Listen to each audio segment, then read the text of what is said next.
കോഴിക്കോട് നിന്ന് ബാംഗ്ലൂർക്കുള്ള യാത്രക്കാർക്ക് സർക്കാരിന്റെ പുതുവത്സര സമ്മാനമായി നവകേരള ബസ് സർവീസ് ആരംഭിച്ചു. രാവിലെ 8:30-ഓടെ കോഴിക്കോട് നിന്ന് യാത്ര ആരംഭിച്ച ബസ് വൈകിട്ട് 4:30-ഓടെ ബാംഗ്ലൂരിലെത്തും. യാത്രക്കാർക്ക് സഹായകരമാവുന്ന രീതിയിൽ മാറ്റങ്ങൾ വരുത്തിയാണ് ബസിന്റെ സർവീസ് പുനരാരംഭിച്ചിരിക്കുന്നത്. വലിയ മാറ്റങ്ങളുമായാണ് നവകേരള ബസ് ഇത്തവണ നിരത്തുകളിൽ എത്തിയിരിക്കുന്നത്. കൂടുതൽ യാത്രക്കാർക്ക് സഞ്ചരിക്കാൻ പാകത്തിൽ 11 സീറ്റുകളാണ് ബസ്സിൽ വർദ്ധിപ്പിച്ചിരിക്കുന്നത്. അതോടെ സീറ്റുകളുടെ എണ്ണം 37ആയി. യാത്രക്കാരുടെ സുഖകരമായ യാത്ര ലക്ഷ്യമിട്ട് വേറെയും ചില മാറ്റങ്ങൾ വരുത്തിയിട്ടുണ്ട്.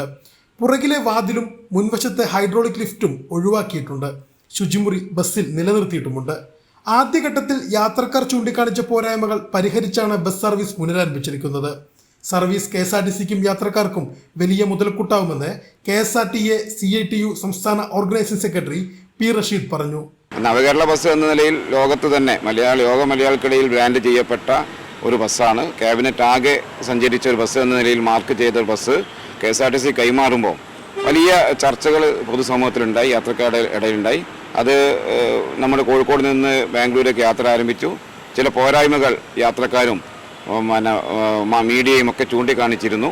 അതൊക്കെ പരിഹരിച്ചുകൊണ്ടാണ് സീറ്റിൻ്റെ എണ്ണം കൂട്ടി, സമയത്തിൽ മാറ്റം വരുത്തി, വലിയ ഇടപെടൽ മാനേജ്മെൻറ്റും ബഹുമാനപ്പെട്ട മന്ത്രിയും CMDയും ഉൾപ്പെടെ നല്ല രീതിയിൽ അതിനെ കണ്ടുകൊണ്ടാണ് ഈ പുതുവത്സരത്തിൽ ഇങ്ങനെ ഒരു മുതൽക്കൂട്ട് KSRTCക്ക് ലഭ്യമാക്കാൻ സഹായകമായത്. 911 രൂപയാണ് കോഴിക്കോട് നിന്ന് ബാംഗ്ലൂർക്കുള്ള ടിക്കറ്റ് ചാർജ്. രാത്രി 10:25-നാണ് ബാംഗ്ലൂർ നിന്നുള്ള ബസിന്റെ മടക്കയാത്ര. കൈരളി ന്യൂസ്, കോഴിക്കോട്.